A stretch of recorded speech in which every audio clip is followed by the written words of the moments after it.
ইসেকুলেশন হয়েছিল, মানে মাল বেরিয়েছিল।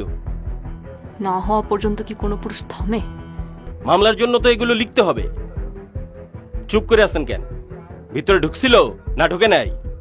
যা যা জিজ্ঞেস করব তার সঠিক উত্তর দিবেন। কোনো ভুলভাল উত্তর দিলে সোজা জেলের ভাত খাওয়াবো। বুঝা গেছে?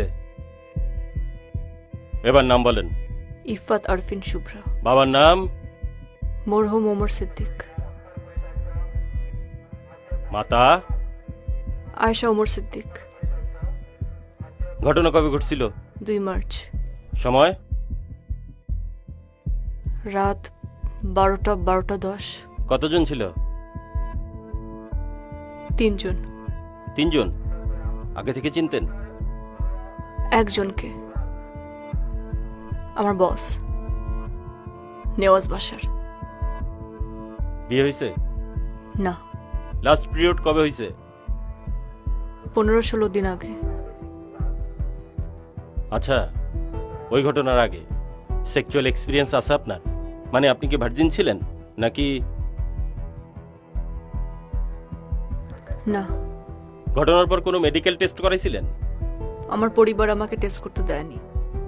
আর সেদিন যে পোশাকগুলো ছিল ওগুলো কই? পোশাক যা ছিল মা সব পুড়িয়ে ফেলেছে। ওরা কি জোর জবস্তি করছে, মানে ধস্তাধস্তি? আমাকে জোর করে রিক্সা থেকে গাড়িতে তুলে নিয়েছিল। প্যানিস পেনিট্রেশন হয়েছিল, মানে বুঝছেন তো? কি কথা কন না কে? মামলার জন্য তো এগুলো লিখতে হবে। চুপ করে আছেন কেন? ভিতরে ঢুকছিল না ঢুকে নাই? হ্যাঁ,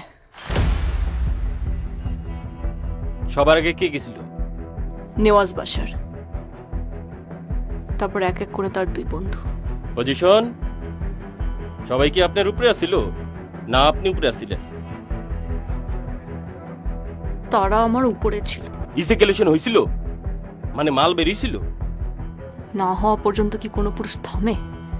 কই পড়েছিল, ভিতরে না বাহিরে? তারা কন্ডম পরা ছিল। ও, ওইটাও দেখছেন না, কন্ডম? ঠিক আছে, এখন এই পর্যন্ত, বাকিটা সরকারি হাসপাতালে টেস্ট করাতে হবে।